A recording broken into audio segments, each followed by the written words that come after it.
మొటిమల సమస్యతో బాధపడుతున్నారా? ఇప్పుడు లేజర్ చికిత్సతో ట్రీట్మెంట్ రేంజ్ హాస్పిటల్స్ లో శాశ్వత పరిష్కారం. ఇప్పుడే సంప్రదించండి.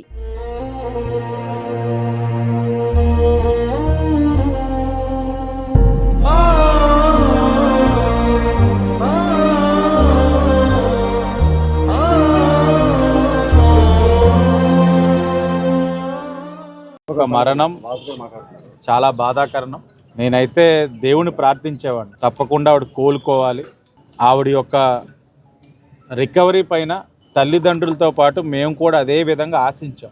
మొదటి రోజు నేను బొల్లేనికి వచ్చిన రోజున కూడా తల్లిదండ్రులని కనబడ్డ తర్వాత, పరామర్శించిన తర్వాత, మెడికల్గా ఆవిడ యొక్క పరిస్థితి తెలుసుకున్న తర్వాత నేను బొల్లినేనిలో ఆనాడు ప్రెస్ మీట్ పెట్టినప్పుడు నేను ఒకటే చెప్పాను.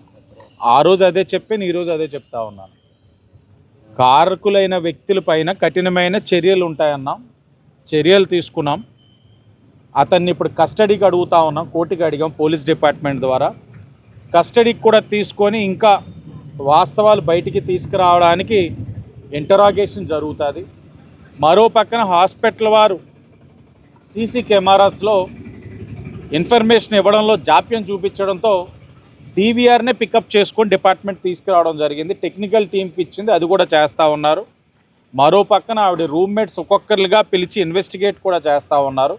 డిపార్ట్మెంట్ వైపు నుంచి చాలా పారదర్శకంగా ఉంది. ప్రభుత్వం చాలా క్షుణ్ణంగా పరిశీలిస్తూ ఉంది. ఓ పక్కన ప్రభుత్వం, మరో పక్కన హోమ్ మినిస్టర్ గారు అడుగుతూ ఉన్నారు. మరో పక్కన శాసనసభ్యుడిగా నాతో పాటు ఈ యొక్క నియోజకవర్గ జనసేన ఇన్ఛార్జ్ ఏదైతే అదే సామాజిక వర్గానికి సంబంధించిన వ్యక్తిగా, ఓ పక్కన జనసేనాని ఇన్ఛార్జిగాతో పాటు ఆ సామాజిక వర్గానికి సంబంధించిన ప్రతినిధిగా కూడా ఆయన కూడా బాధ్యత తీసుకుంటా ఉన్నారు. మరో పక్కన అదే సామాజిక వర్గానికి సంబంధించిన కార్పొరేషన్ చైర్మన్గా అందరూ కూడా దగ్గరుండి ఏంటి పరిస్థితులు, ఇన్వెస్టిగేషన్లోనే మన కంటికి కనబడని ఇంకా ఏదైనా మర్చిపోతూ ఉన్నామా, లేకపోతే మన వాస్తవాలు ఇంకా బయటికి రావాల్సిన పరిస్థితులు ఇంకేమైనా ఉన్నాయా, ప్రతిదీ కూడా తెలుసుకుంటా ఉన్నాం. కుటుంబ సభ్యులు మా దృష్టికి తీసుకొచ్చింది ప్రతిదీ డిపార్ట్మెంట్కి తెలియచేసి పారదర్శకంగా చేయిస్తూ ఉన్నాం.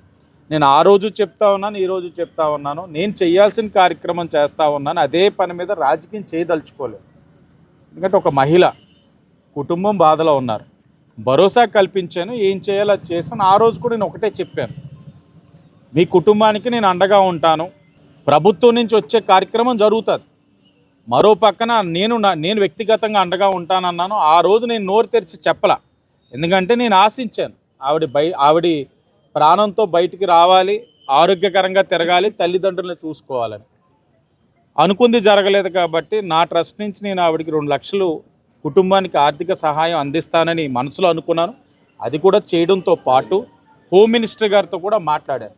లోకేష్ గారి దృష్టికి తీసుకెళ్ళిన వెంటనే ఇలా జరిగిందని వెంటనే ఆయన హోమ్ మినిస్టర్ గారితో మాట్లాడి సీఎం గారి దృష్టిలో ఉంచి ఆవిడకి ఏం చేయాలో చెయ్యండి అని అన్నారు. వెంటనే అనిత గారితో కూడా మాట్లాడాను హోమ్ మినిస్టర్ గారితో. ఆవిడ వెంటనే చాలా దురదృష్టకరం అమ్మ, నేను కూడా పొద్దునుంచి మాట్లాడుతూ ఉన్నానని చెప్పి సీఎం గారితో మాట్లాడి ఆ కుటుంబాన్ని ఏ విధంగా ప్రభుత్వ పరంగా ఆదుకోవాలి అది కూడా చేస్తాం. అక్కడితో సరికాదు, సామాజిక వర్గంగా, ఎందుకంటే ఒక సామాజిక వర్గంతో పాటు బీసీ బిడ్డ కాబట్టి ఇక్కడ బీసీ నాయకులు అందరం ఉన్నాం, బహుజనులు ఉన్నాం. ఆ కుటుంబానికి పెద్ద ఆయనకి కానీ అమ్మకి కానీ ఏ కష్టం లేకుండా ఆర్థికంగా వారిని ఏ విధంగా, ఎందుకంటే ప్రాణమైతే తీసుకొచ్చే శక్తి నాలో లేదు, ఎవరిలోనే లేదు.